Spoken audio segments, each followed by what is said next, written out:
Hello guys, ইলাস্ট্রেটরের আজকের লিসেনিংয়ে আমরা যে বিষয়টি দেখব সেটি হচ্ছে কিভাবে একটি সুন্দর প্রফেশনাল ব্যাকগ্রাউন্ড আমরা তৈরি করতে পারি ভেক্টর ফাইলের মাধ্যমে, আর সেটি ইলাস্ট্রেটর অবশ্যই। তো আমরা হয়তো এটা সবাই জানি যে জায়ান্জি আইসক্রিমের একটি ব্যাকগ্রাউন্ড আমরা দেখতে পাচ্ছি, পেছনে এরকম আছে। হ্যাঁ, তো এই যে এই ব্যাকগ্রাউন্ডটি দেখেন কেমন একটা বিষয়। এটা আমরা বড় বড় বিলবোর্ডের রাস্তার পাশে দেখি যে সাকিবের একটা অ্যাড থাকে এখানে। এই যে ব্যাকগ্রাউন্ডটা একটু চিন্তা করেন তো, আমরা তো প্রতিনিয়ত দেখছি বা গ্রাফিক ডিজাইনাররাও দেখে থাকি এই ব্যাকগ্রাউন্ডটা কিভাবে তৈরি করা হয়েছে। বা আমরা যদি আরেকটু দেখি, আরেকটা এক্সাম্পল আছে। সেম এই যে ব্যাকগ্রাউন্ডে, সো অনেকেও আমরা হয়তো বা জানি, বা যারা না জানি তারা জেনে নিতে পারি যে পেছনের যে ব্যাকগ্রাউন্ডটা, এই ব্যাকগ্রাউন্ড স্টাইলটা কিভাবে তৈরি করা। সো এটা তৈরি করা যাবে খুব সহজেই যদি আপনারা আমার ভিডিওটি ফলো করেন। আমি এখন এটাই দেখাবো যে আসলে এটা কিভাবে তৈরি করতে হবে। সি, আমি একটা ডকুমেন্ট ক্রিয়েট করে নিচ্ছি, ল্যান্ডস্কেপ বলতে এফোর্ট থাকলো জাস্ট দেখানোর বিষয়টা। ওকে,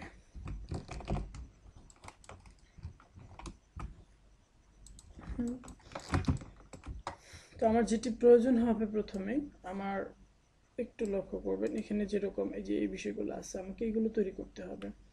তো কিভাবে করা যাবে এটা একটু ফলো করি।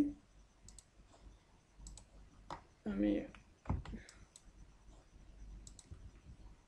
এখানে একটি রেক্টেঙ্গুলার ক্রিয়েট করছি, ধরি এটা আমার সেই ব্যানার।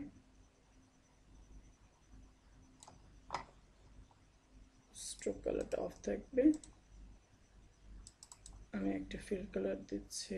আচ্ছা, ওই ছবিটা আমরা নিয়ে আসলে আমরা কালারটাকে পিক করতে পারবো।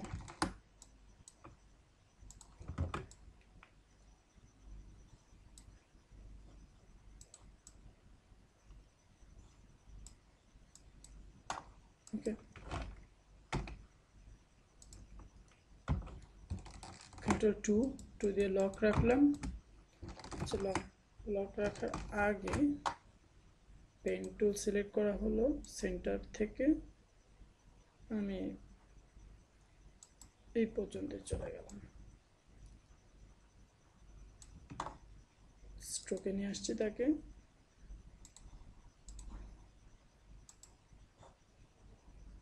এরকম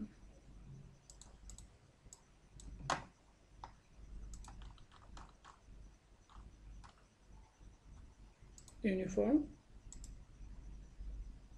আচ্ছা, একটু বিপরীত করে ঘুরিয়ে নিন। স্ট্রোক অ্যামাউন্টটাকে একটু বাড়িয়ে দিচ্ছি।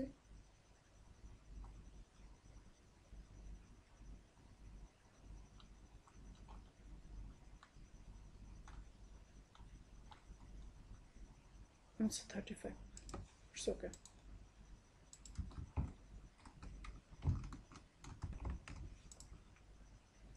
লক্ষ্য করুন, আমি এটাকে অবজেক্টে গেলাম, পাথে গেলাম, আউটলাইন স্ট্রোকটাকে আমি আউটলাইন করে চলে যাচ্ছি সেই রোটেট টুল। আমরা গত এপিসোডে যে বিষয়টা দেখেছি টিউটোরিয়ালে, এটাকে আমি সেন্টার পয়েন্ট ধরে অল্টার ধরে ক্লিক করলাম।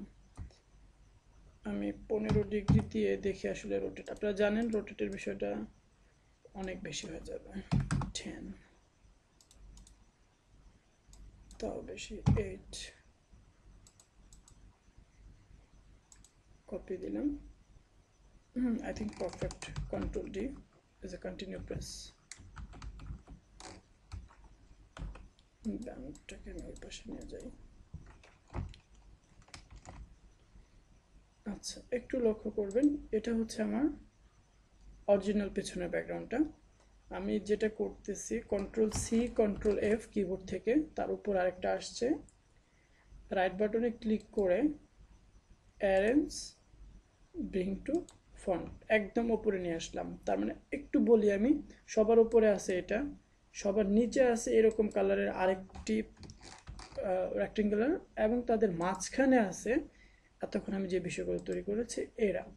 এরকম একটা পর্যায়ে টোটাল সবগুলোকে সিলেক্ট করে আমরা পাথ ফাইন্ডারে গিয়ে ক্রপ টুল নামে একটি টুলস আছে, একটু লক্ষ্য করবেন।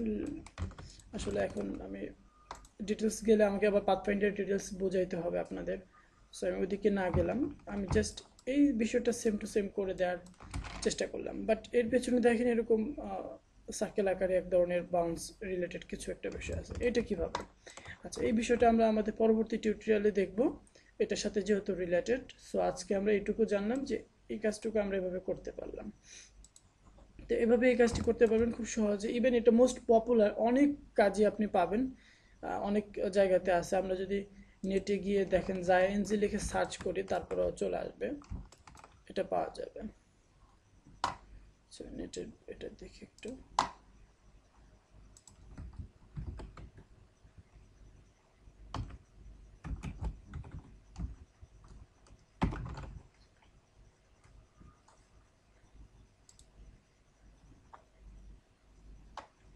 সি ইমেজ, লক্ষ্য করুন এই যে বিষয়টা এখান থেকে আসছে। আসলে এই যে জায়ানজি আইসক্রিমের পেছনে যে ব্যানারটা আমরা দেখতে পাচ্ছি, এই যে এখানে এরকম করা হয়েছে।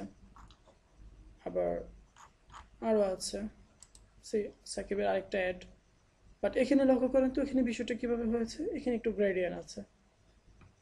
তো প্রশ্ন একটাই থাকবে যে আসলে এই যে ছোট ছোট বল আকারে যে বিষয়টা, এটা কিভাবে করা হয়েছে। তো এটা আমি আজকে দেখাতে পারছি না, এটা আবার আমাদের পরবর্তী কোনো ভিডিও টিউটোরিয়াল, নেক্সট টিউটোরিয়ালে আপনি এটা পাবেন। তো পরবর্তী টিউটোরিয়ালটা ফলো করেন। সে পর্যন্ত সবাইকে শুভেচ্ছা জানিয়ে আজকের মতো বিদায় নিচ্ছি। থ্যাংক ইউ, সবাই ভালো থাকবেন, আল্লাহ হাফেজ।